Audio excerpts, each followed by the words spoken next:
your overall comment or evaluation of the Beijing Winter Olympics? And does everything meet your expectations? Well, we first let me answer. Yes, very happy, and yes, it meets and exceeds any of our expectations. What I would like to say is that we always knew of the delivery capacity of this country, this city, and this organizing committee. We never had a doubt that that would be the case. But COVID came and made things extremely more difficult to organize.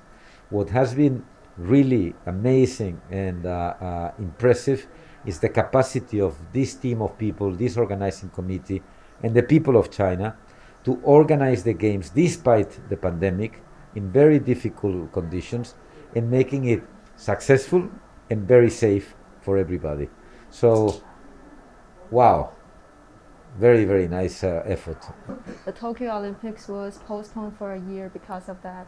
And as the chairman of the IOC Coordination Commission for Beijing 2022, was there a moment of hesitation or concern during the preparations, like if Beijing 2022 could still happen as scheduled?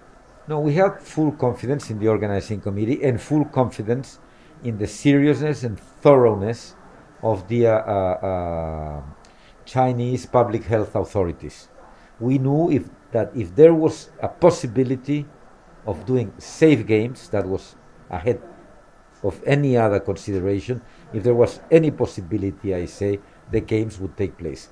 I never had a doubt that, given the positive attitude of the Chinese public health authorities, that once the system to protect everybody was in place, these games were going to take place in the precise dates that they were supposed to. And actually, we have received positive feedbacks from the athletes, the officials on the opening ceremony, and also the competition venues.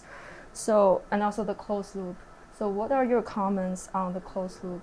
Well, the closed loop, let me tell you that the most important comment is that it works. You have a very important gatekeeper at the airport that is doing tests to everybody arriving. We have prepared everybody to stay home, to stay calm, not to expose themselves, and to do PCR tests before flying. So we are getting these people that get infected last minute, we're catching them up and putting them in isolation as soon as they arrive. Once you are in the bubble, there's no transmission. It's a very, very safe place. And since there is no interaction between in and out the bubble, both populations, the inside the bubble, which is the Olympic world, and all the Chinese people working in the organization of the games, and the outside, which is the Beijing and Hebei populations, we are safe and it's working. Let's go back to the day of the opening ceremony. It was actually Li Chun, which means beginning of spring in Chinese traditional culture. So compared with the 2008 opening ceremony, what did you like most and what impressed you most? The ceremony was a very important demonstration of art, and it had I liked very much the flow of the storytelling that was there, together with the extraordinary technology that was displayed.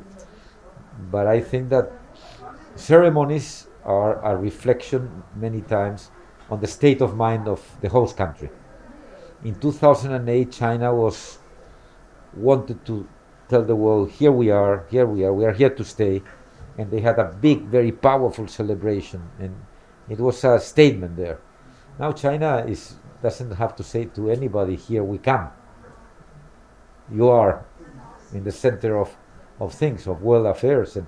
And this was a very interesting way of presenting the same logo that it says Together for a Shared Future. The logo was in the presentation, the logo was in the opening ceremony. It was very well crafted and very, very good message to give the world. Okay, so as we can see, the bird nest, the ice cube are both legacies from the 2008 games, and they're still working really well for this Winter Olympics. So in your opinion, on the closing ceremony, on the day of the closing ceremony, what other legacies will the Winter Olympics leave for the world? Many legacies combined here. And the great thing of these games, these Winter Games in Beijing, is that some of these legacies have been delivered even before the games. You have extraordinary venues that they will serve the population of China and Beijing and Hebei areas for many years to come, not for 16 days, but for many more than 16 years. So it's an infrastructure that is very important for the population. Also, you have infrastructure, social infrastructure, like high-speed trains and highways, that is gonna increase the quality of life of the people that are affected by that infrastructure.